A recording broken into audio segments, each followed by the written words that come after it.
Merhabalar değerli izleyenler, kanalıma hoş geldiniz. Filamonu programının ilk bölümünde sizlerle beraberiz. Bu programın çekiminde Sports TV stüdyolarını ve belli imkanlarını da kamera ve mikrofon olmak üzere kullanmaktayım ve onlara da teşekkürlerimi ileterek ilk bölümüme başlamış olacağım. Hazırsanız ilk hikayemize Soğuk Savaş'a başlayalım.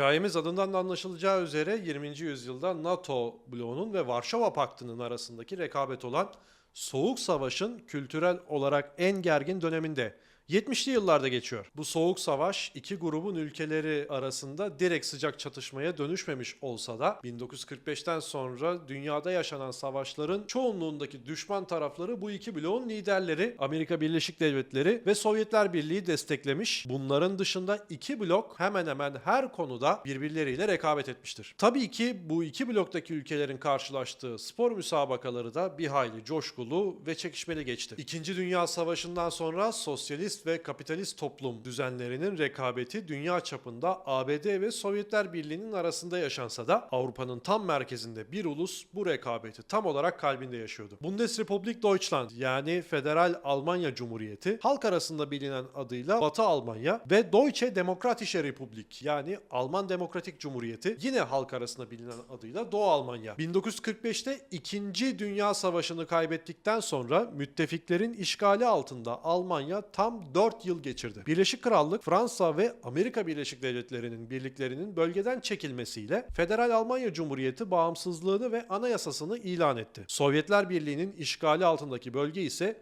yakın tarihlerde aynı şekilde Demokratik Almanya olarak tarih sahnesinde yerini almaya başladı. Videonun başında bahsettiğimiz Soğuk Savaş rekabeti hiç şüphesiz bu iki Alman devleti arasındaki spor müsabakalarında büyük çekişmeleri ve kıyasıya mücadeleleri sahne oldu. Şüphesiz en unutulmaz olanı Batı Almanya'nın ev sahipliğini yaptığı 1974 Dünya Kupası'nda birinci grupta oynanan son maçtır. İki takım da gruptan çıkmayı garantilemiş bir şekilde Hamburg'da karşı karşıya gelmiş, maçı Jürgen Sparwasser'in golüyle Doğu Almanya 1-0 kazanmış ve grubu lider bitirerek üst tura adını yazdırmıştı.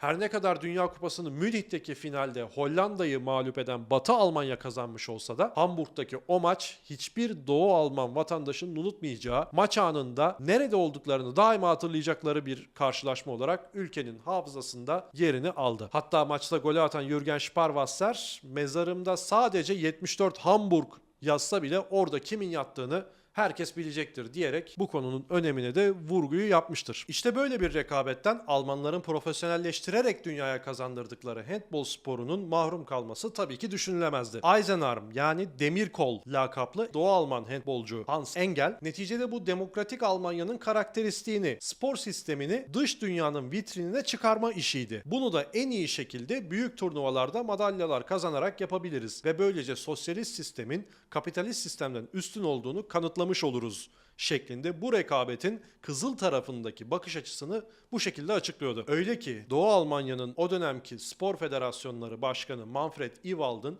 ülke çapında organize bir doping şebekesinin başında olduğunun ortaya çıkmasını da düşünürsek rekabette üstün gelebilmek için el kirletmekten de çekinilmiyordu elbette. Bu iki ülkenin erkek handbol milli takımları pek çok özel turnuvada karşılaşsa da kozlarını resmi olarak ilk kez 1976 Montreal Olimpiyat Oyunları elemelerinde paylaşacaklardı. Öncelikle Olimpiyat Oyunları'nın eleme turnuvasından bahsetmekte fayda var. Bugün Olimpiyat Oyunları'na katılım Avrupa ve Dünya şampiyonalarında aldığınız derecelere göre belirleniyor ve bu şampiyonalardan hariç belli bir turnuvada bir hafta içinde oynanıp oyunlara katılacak takımlar belirlenmiş oluyor. 1976'da ise durum biraz farklı. O yıllarda Avrupa Şampiyonası'nın olmamasını bırakın, HF adında kurum bile yok henüz. Olimpiyat oyunlarına direkt katılımın tek yolu dünya şampiyonu olmak. O bileti de 1974 dünya şampiyonu Romanya cebine atmış durumda. Avrupa'dan katılacak diğer takımlar ise 3'er takımdan oluşan 7 grubun deplasmanlı bir şekilde belirlenen tarihlerde maçlarını oynamasıyla belirleniyor. Maçların tarihlendirilmesi ise bir yıl içerisinde farklı tarihlerde müsabakaların oynanması şeklinde. Yani bugün Avrupa Şampiyonası elemelerindekine benzer bir planlama söz konusu diyebiliriz. 1976 Montreal Olimpiyat Oyunları erkek handbol eleme gruplarında E grubu Belçika, Doğu Almanya ve Batı Almanya'dan oluşuyordu. Zaten o dönemin uluslararası handbol otoritelerine göre Belçika'nın herhangi bir şansı da bulunmuyordu. Doğu Almanya son dünya ikincisi ve katılması halinde olimpiyat oyunlarının da en büyük altın madalya adaylarından birisi olarak gözüküyordu. Batı Almanya ise 1 Haziran 1974'te tarihlerinde ilk yabancı koç Hırvat Vlado Stenzel ile yola başlamış ve kadroyu gençleştirip milli takımı yeni bir hüviyete kavuşturma projesi içindeydi. Stenzel 3 kuşak önceki dedesinden gelen Alman kökenlere sahip Zagreb doğumlu Yugoslav handbol antrenörüydü. Batı Almanya milli takımının başına geçmeden önce halihazırda çok başarılı ve döneminin en büyük antrenörlerinden birisi olarak anılıyordu. Bir önceki olimpiyatta 1972 Münih'te altın madalya kazanan Yugoslavya milli takımının başındaydı. O takımın oyuncularından bazılarının Abbas Arslanagich, Branislav Pokrajac, Zoran Živković gibi handbolda büyük etki bırakan antrenörler olduğunu düşününce Stenzel'a hocaların hocası tabiri oldukça güzel yakışacaktır. Doğu Almanya'da ise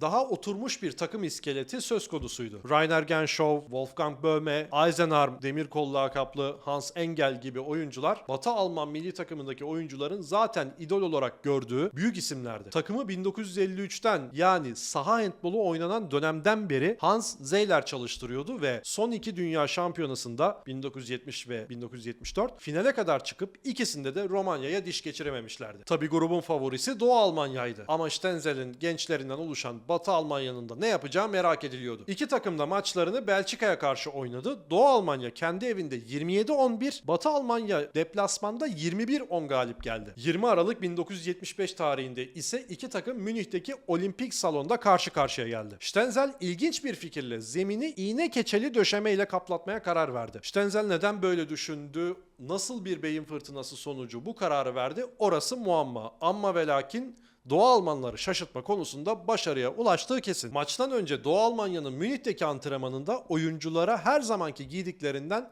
farklı ayakkabılar getirildi ve maçta bunları giyecekleri çünkü zeminin halı olduğu söylendi. Kaleci Wieland Schmidt'in ifadeleriyle oyuncular ayakta durmakta bile zorlanır haldeydi. Maça kadar bir şekilde alışmış halde çıktılar elbette. Nihayetinde iki takım da aynı zeminde oynayacaktır. Sahaya çıkıldığında 10.500 Batı Alman rakiplerinin salonu cehenneme çevirdi. Savunmada harika bir iş çıkaran Kurt Külüşbiz, Heiner Brandt ve genç yıldız Joachim Dekarm'ın müthiş oyunuyla Batı Almanya 17-14 galip geldi ve sürpriz sayılabilecek bir sonuca imza atmış oldu. 17 golün 9'unu 22 yaşında neredeyse 50. milli maçına çıkacak olan Joachim, kısaca Joe Dekarm kaydetti. Doğu Almanya kalecisi Wieland Schmidt rakipleriyle ilgili Stenzel'in oyuncularına özgüven aşıladığı belirgin bir şekilde göze çarpıyordu. Bizim şimdiye kadar fark etmediğimiz, bazıları isimlerini fazla duymadığımız oyunculardı. Ama özgüvenleri hissedilebiliyordu. Sözleriyle maçın gidişatının ve sonucun kendileri için bile sürpriz sayılabileceğini vurguluyordu. İkinci maç 6 Mart 1976 tarihinde oynanacaktı. Bu 2 aylık süre zarfında milli takımın Dietzenbach kasabasında yaptığı bir kampta Vlado Stenzel'dan yine ilginç bir öneri gelmişti. Salon tamamen seyirciyle dolduruldu ve sadece takımın yuhalanması ve aleyhte tezahüratta bulunması istendi. 3000 kişilik salonun tamamının oyuncuların aleyhine bağırdığı antrenman maçları oynandı. Bugün özellikle Euroleague'de salona hoparlörle ses verilmesi şeklinde gördüğümüz bu yöntemi 50 yıl önce Batı Almanya erkek handbol baş antrenörü Vlado Stenzel daha organik bir şekilde uyguladı diyebiliriz. Bu antrenmana çıkarken oyuncular durumdan haberdar edilmemişlerdi ve onlar da o güne kadar katıldıkları en ilginç antrenmanda bulunmuş oldular. Hikayenin bu noktasında tarihi biraz geriye alalım ve Doğu Almanya'nın finalde Romanya'ya kaybettiği 1974 Dünya Şampiyonası'na dönelim. Doğu Almanya'nın ev sahipliğindeki turnuva Batı Almanlar için büyük bir hüsranla, dokuzunculukla sonuçlanacaktı. Kaldı ki koç Horst Kessler ile yolların ayrılıp Vlado Stenzel'in takımın başına getirilmesinin en büyük sebeplerinden birisiydi bu. Batı Almanya A grubunda Çekoslovakya, Danimarka ve İzlanda ile eşleşmişti. Danimarka'ya kaybederek başladılar. İzlanda'yı Erfurt'ta mağlup ettiler. Grubun son maçında Çekoslovakya'ya 17-11 mağlup olarak üst tura çıkmayı başaramadılar. Batı Almanya'nın kaybettiği Danimarka ve Çekoslovakya maçları bugünkü adı Chemnitz olan Karl-Marx-Stadt ismindeki şehirde oynandı. Hikayede kaldığımız yere yani 6 Mart 1976'ya yaklaştığımız o günlere geri dönelim. Doğu Almanya ile Batı Almanya arasında arasında oynanacak olimpiyat elemesinin son grup maçı Batı Almanya'nın son büyük hüsranını yaşadığı Karl-Marx-Stadt'ta oynanacaktı. Doğu Almanya tarafının bu kararı tam da bu sebeple verdiğini söylememizde bir sakınca yoktur elbette. Salon aslında bir buz pistiydi ki eğer bu videoyu izleyenler arasında artistik buz pateni severler varsa onlara şundan bahsedebiliriz. Doğu Almanya'nın efsane buz patencisi Katharina Witt ilerleyen yıllarda antrenmanlarını bu salonda yaptı ve artistik buz pateni tarihinde büyük yer edinir hale geleceği yer tam olarak bu salon. Batı Almanya kafilesi Karl-Marx-Stadt'a gelirken yanında kendi aşçısını da götürmüştü. Bugün de pek çok spor takımı da gittiği deplasmanlara kendi aşçısını götürüyor elbette. Ne var bunda diyebilirsiniz. Ama sebep ekibin alıştığı yemekleri yemesi değil, yemeklerde uyku ilacı gibi herhangi bir bilinmeyen madde olmamasından emin olmak için alınmış bir tedbirdi. O yıllarda elbette yaygın bir tedbirdi bu. Neredeyse bir yıl önce futbolda Şampiyon Kulüpler Kupası maçı için Dresden'e giden Franz Beckenbauer, Uli Hoeneß, Gerd Müller'in oynadığı Bayern Münih takımı da aynı tedbiri almıştı. Bu maça gelene kadar iki takım da Belçika ile maçlarını tamamlamış. Doğu Almanya deplasmanda 35-18, Batı Almanya ise kendi evinde 34-6 gibi biraz fazla ağır bir skorla galip gelmişti Belçika'ya karşı. Grupta puan eşitliği durumunda önce ikili averaja sonra genel averaja bakılıyordu. Genel averajda Batı Almanya üstündü. Bu yüzden 3 farklı galibiyet Doğu Almanya'ya yetmeyecekti. Montreal biletlerinin fiyatı kendi evlerinde ezeli rakiplerine en az 4 farkla yenmekti. Maç günü gelip çatmıştı. 3000 kişilik salonu Doğu Almanlar tıklım tıklım doldurmuştu. Maça ev sahibi ekip süper solak yıldızı Rainer Genschow'un da etkisiyle müthiş başladı ve skoru 7-2'ye kadar getirdi. Doğu Almanlar tecrübe ve kalite farkını iyiden iyiye hissettiriyordu. Batı Alman oyuncu Heiner Brand'ın söylediklerine göre ise Doğu Almanlar rakiplerine de maçın belli bir döneminde galiba olmayacak dedirtmişlerdi. Fakat ilk yarının son dakikalarından itibaren Batı Almanya'da TV Grosswaldstadt'ın 23 yaşındaki yıldızı Kurt Külüşpies takımının psikolojik olarak dayanağı olabilecek bir karakter ortaya koydu. İkinci yarıda da Külüşpies'in etkili oyunuyla genç Batı Almanya takımı farkı eritmiş ve skoru 9-8'e kadar getirmişti. Maçın son 7 dakikasında Doğu Almanya 7 metre kazanır ve çizgiye Eisenarm lakaplı Hans Engel geçer. Kalede de Batı Almanların ünlü kalecisi Manfred Hoffmann vardır.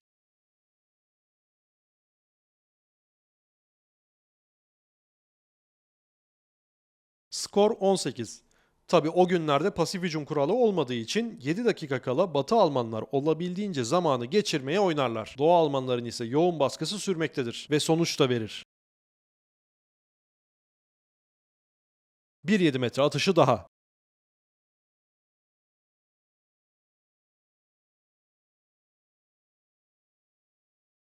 Çizgide yine Hans Engel, kalede Manfred Hoffmann. 11-8. Doğu Almanya olimpiyata bir gol uzaklıktadır.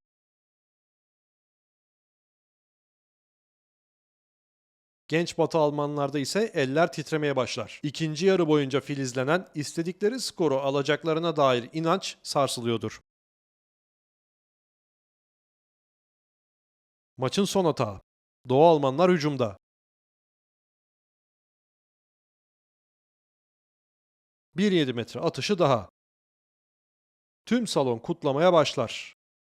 Mavi formalı Batı Almanlar sahada çökmüş. Kurt Külüşpies İsveçli hakeme çaresizce itiraz eder ama nafile. Batı Alman koçu Stenzel'ın anlattığına göre kendisi kaleci Hoffmann'ı kenara alıp yerine Rudi Rauer'i geçirmek ister. Ama Hoffmann hiyerarşi sınırlarını aşan bir tepkiyle öfkeli bir şekilde yanıt verir. Tüm takım bu tepkiye bir hayli şaşırır. Montreal biletinin sahibi tek bir atışla belirlenecek. Çizgide yine Hans Engel, kalede yine Manfred Hoffmann. Çekirge 3. A yakalandı. Manfred Hoffmann'ın altın dizi kariyerinin zirvesindeki Doğu Almanları değil, genç, gelecek vadeden Batı Almanları Montreal Olimpiyatlarına götürdü. Bütün hayatımı o 7 metre kurtarışına borçluyum. Manfred Hoffmann için bu ikonik an belli ki hepimizden daha çok şey ifade ediyor. Maçın bitiminden sonraki gece elbette oyuncular uyumakta zorlanır. Deplasmanda oldukları için de Batı Almanların kutlama yapabilmeleri bir hayli zordur. Kaldıkları otelin en üst katında bir disko vardır. Gece yarısı takımın diskoya çıkmasına izin verilir. Aralarında Wolfgang Böhme'nin de olduğu birkaç Doğu Alman handbolcu da oradadır. Gece yarısı Batı Almanya'nın kutlamasına mekandaki Doğu Alman oyuncular da birayla eşlik ederler. Tabii ki bu haber Berlin'e kadar gider ve Doğu Alman hükümeti derhal oyuncuları başkente çağırır. Spordan men etmek için fazla sayıda ve değerli sporcular oldukları için ceza almazlar. Fakat Böhme'nin anlatımına göre oldukça şiddetli bir şekilde sözlü uyarılırlar. Doğu Alman bazı handbolcuların Batı Alman oyuncularla arkadaş olduğu zaten bilinen ama pek yüksek sesle dile getirilmeyen bir gerçektir. Hatta kaleci Wieland Schmidt Rusçadan daha iyi Almanca konuşuyorum. Neden Almanlarla bira içmeyeyim ki? Diyerek bu durumda hiçbir zaman sakınca görmediğini anlatır. Fakat arkamdaki görüntüde de gördüğünüz gibi Wolfgang Böhme'nin Kurt Külüşbiz ile arkadaşlığını saklama gibi bir endişesinin olmaması kendisini ülkenin hükümeti gözünde bir hayli sivrilir kılıyordu. Hatta öyle bir anekdot vardır ki tam olarak bu bahsettiğim sakıncalı arkadaşlığın artık ne seviyeye ulaştığını sizlere de anlatacaktır diye tahmin ediyorum. Bu bahsettiğimiz karşılaşmadan 2 yıl sonra 1978 Dünya Şampiyonası'nda 4 Şubat tarihinde Doğu Almanya bronz madalya maçında ev sahibi Danimarka'yı mağlup eder. Final ise ertesi gün Batı Almanya ile Sovyetler Birliği arasında oynanacaktır. Böhme, Batı Almanya takımının oteline bir şekilde gizlice girer. Elinde birayla Külüşbiz'in kapısını çalar. Odada Heiner Brandt da vardır. O gece Böhme her nasılsa bir hayli malumat sahibi olduğu Sovyetler Birliği'nin final maçındaki taktiğini detaylıca anlatır. Ertesi gün Brøndby'de Batı Almanya kudretli Sovyetleri 20-19 mağlup eder. Ondan da 2 yıl sonra 1980 yılının Ocak ayında Wolfgang Böhme Batı Almanya'da oynanacak Baltık Kupası için ülkesinin kadrosunda yer alır. Bu turnuva esnasında o zamanlar Batı Alman kulübü olan THW Kiel'den kendisinin tabiriyle fazlasıyla cazip bir teklif alır. Fakat bundan Doğu Alman gizli servisi Stasi'nin haberi olmaz. Gizli servis bu olayı kendisi öğrenince Böhme'ye karşı şüpheleri iyiden iyiye büyür. Soruşturmanın ardından Batı Almanya'ya kaçma girişimi ve kaçakçılık ile suçlanır ve olimpiyat kadrosundan çıkarılıp 1. ve 2. liglerde handbol oynaması yasaklanır. Oyunculuk kariyerinin tamamlanmasının yanı sıra Doğu Almanya'nın 1988 yazında Moskova'da kazanacağı olimpiyat altınını da koleksiyonuna eklemekten mahrum kalır. Bana sorarsanız özellikle Almanya'da handbol sporunun zirvesi 70'li yıllarda yaşanmıştı. Bu dönemde her şeyi etkileyen siyasi konjonktürden tabii ki güzide sporumuz da kendini kurtaramadı. Doğu Almanya ve Batı Almanya'nın dünyanın en doğal sporu olan handboldaki rekabeti ve bu rekabetteki yıldırımların en şiddetli çaktığı olayları bu videoda anlatmaya çalıştım. Eğer beğendiyseniz beğen butonuna tıklamayı, eğer varsa yorumlarınızı da videonun altına yazmayı lütfen ihmal etmeyiniz. Bir sonraki videomuza dek görüşmek dileğiyle, hoşça kalın.